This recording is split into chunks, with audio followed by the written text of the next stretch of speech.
उस सनकी ने पहले रस्सी से गला घोंटा। सोचा कि वो मर गई, लेकिन थोड़ी देर बाद होश में आई तो चाकू से गला काट दिया। होश में आते ही उसने फौजी से पूछा था कि क्या कर रहे हो, तो जवाब में उसने सिर्फ 4 शब्द कहे और फिर काम तमाम कर दिया। ऊना अंशिका हत्याकांड में फौजी ने बताई ऐसी ऐसी बातें कि जानकर आपके रोंगटे खड़े हो जाएंगे। वो अपने साथ 2 चाकू लेकर आया था।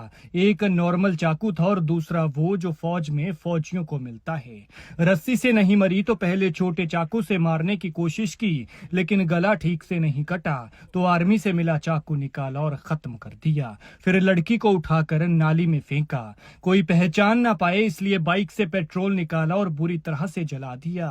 न उसे ये तरस आया कि अगले दिन उस लड़की से उसकी शादी होने वाली है और न ये कि उसके पेट में उसका बच्चा पल रहा है। कांड किया और वहां से घर की तरफ भाग गया। जाते जाते चाकू और रस्सी जंगल में फेंक दिए। बास्केटबॉल का अच्छा खिलाड़ी था, हाथ और बाजू मजबूत थे, इसलिए रस्सी और चाकू को इतने जोर की चोट मारी कि घने जंगल में दूर जाकर गिरे। लेकिन अफसोस कि जिस प्रेम कहानी का अंत शादी की शहनाई से होना था वो एक खूनी वारदात में बदल गई। शादी से ठीक एक दिन पहले हुई इस हत्या की गुत्थी को सुलझाते हुए पुलिस ने मुख्य आरोपी प्रवेश कुमार की निशानदेही पर मर्डर में इस्तेमाल वेपन और रस्सी बरामद कर लिए हैं।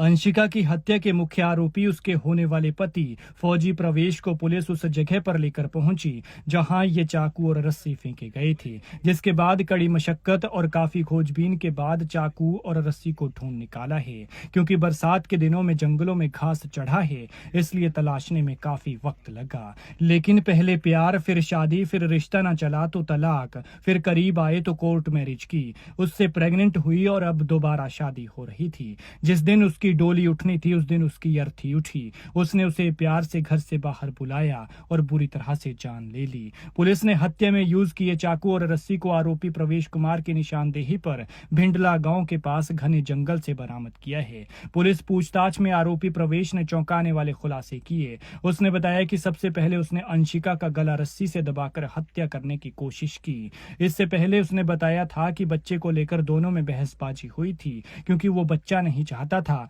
इसलिए गर्भपात की दवाई साथ लेकर आया था और अंशिका को खिलाने जा रहा था। अंशिका बच्चा चाहती थी, इसलिए उसने ये दवाई नहीं खाई और इसी बात को लेकर दोनों में झगड़ा हुआ और प्रवेश ने उसे मार दिया। उसने ये भी बताया कि अंशिका उससे झगड़ती थी। उसका एटीएम अंशिका के पास था और करीब 8 लाख रुपए खर्च कर चुकी थी और ज्यादा पैसों की डिमांड कर रही थी, इसलिए उसने उसे रास्ते से हटा दिया। लेकिन रस्सी से गला घोंटने पर अंशिका बेसुध हुई तो उसे लगा कि उसकी मौत हो गई है, लेकिन थोड़ी देर बाद ही वो होश में आई और तब अंशिका ने उससे पूछा कि ये क्या कर रहे हो, तो उसने जवाब दिया, बस अब सब कुछ खत्म। फिर आरोपी ने पास रखे चाकू से अंशिका का गला काटने की कोशिश की, लेकिन वार पूरी तरह से सफल नहीं हुआ। फिर उसने अपने साथ लाए दूसरे चाकू से गला काट कर वारदात को अंजाम दिया और फिर बाइक से पेट्रोल निकालकर शव को आग लगा दी। वहीं इससे पहले पुलिस ने जांच के दौरान मौके से अंशिका का टूटा हुआ मोबाइल,